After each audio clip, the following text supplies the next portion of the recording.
Hello friends, જય શ્રી કૃષ્ણ.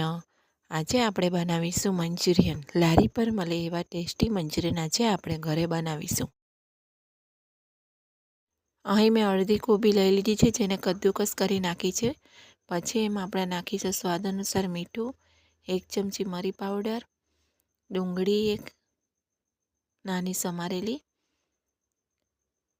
પછી એમાં નાખીશું આપણે આદુ અને લસણની પેસ્ટ, લીલા મરચાં ઝીણા સમારેલા અને લીલી ડુંગળી. પછી આપણે કલર માટે નાખીશું એમાં કાશ્મીરી લાલ મરચું, ટોમેટો સોસ 2 ચમચી, રેડ ચીલી સોસ 2 ચમચી અને પછી એમાં નાખીશું ડાર્ક સોયા સોસ 2 ચમચી નાખવાની છે. પછી એમાં આપણે 2 ચમચી કોર્નફ્લોર ઉમેરવાનો છે અને અહીં મેં ચોખાનો લોટ લીધો છે 1 નાની વાટકી. અને પછી આપણે બધું મિક્સ કરી લઈશું. અગર જરૂર પડે તો પાછો લોટ આપણે ઉમેરવાનો એમાં. આ રીતે મેં લોટ બાંધીને તૈયાર કરી લીધો છે. પછી એના બોલ્સ વારી દેવાના. આ રીતે તમે મીડિયમ સાઇઝના બોલ્સ વારી દેવાના. અહીં મેં તેલ ગરમ કરવા મૂકી લીધું છે અને નાના નાના બોલ્સ બનાવીને જેટલા કઢાઈમાં રહે એટલા હું ફ્રાય કરવા માટે મૂકી દઈશ.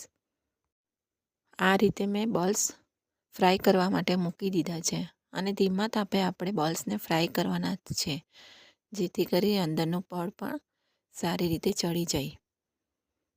આ રીતે બોલ્સ રેડી થઈ ગયા છે. અહીંયા બધા જ બોલ્સ મેં ફ્રાય કરી લીધા છે અને એકદમ ક્રિસ્પી બન્યા છે. હવે આપણે ગ્રેવીની તૈયારી કરીશું. ગ્રેવી બનાવવા માટે અહીં મેં એક પેન લઈ લીધું છે. તેમાં 2 પડી તેલ નાખીશું. તેલ નાખ્યા બાદ અહીં ઝીણી સમારેલી લસણ, ઝીણી સમારેલું આદું નાખી દેવાનું છે અને એને સાતળી લેવાનું છે 1 મિનિટ સુધી. પછી એમાં આપણે કેપ્સિકમ ઉમેરશું. કેપ્સિકમને પણ આપણે 1 મિનિટ જેવું સાતળી લેવાનું છે. પછી એમાં આપણે ઉમેરશું લીલી ડુંગળી. લીલી ડુંગળીને પણ આપણે સાતળી લેવાનું છે.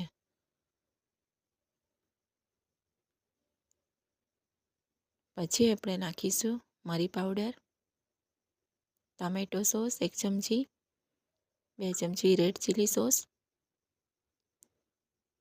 અને ડાર્ક સોયા સોસ 2 ચમચી ઉમેરશું અને કાશ્મીરી લાલ મરચું એમાં ઉમેરવાનું છે. આ રીતે આ બધું મિક્સ કરી લેવાનું છે.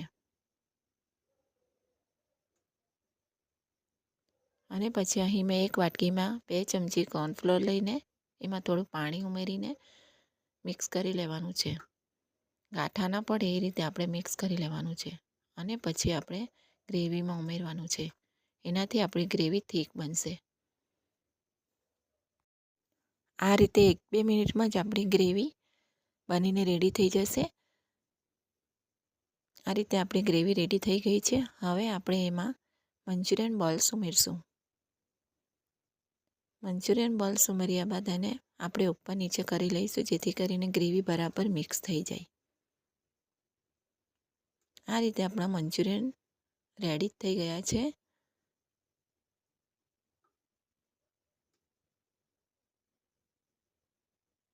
આ રીતે લારી પર બને એવા મંચુરિયન આપણે ઘરે પણ બનાવી શકીએ છીએ. તમને અમારો વિડીયો સારો લાગ્યો હોય તો શેર, કમેન્ટ અને સબસ્ક્રાઈબ કરવાનું ભૂલશો નહીં.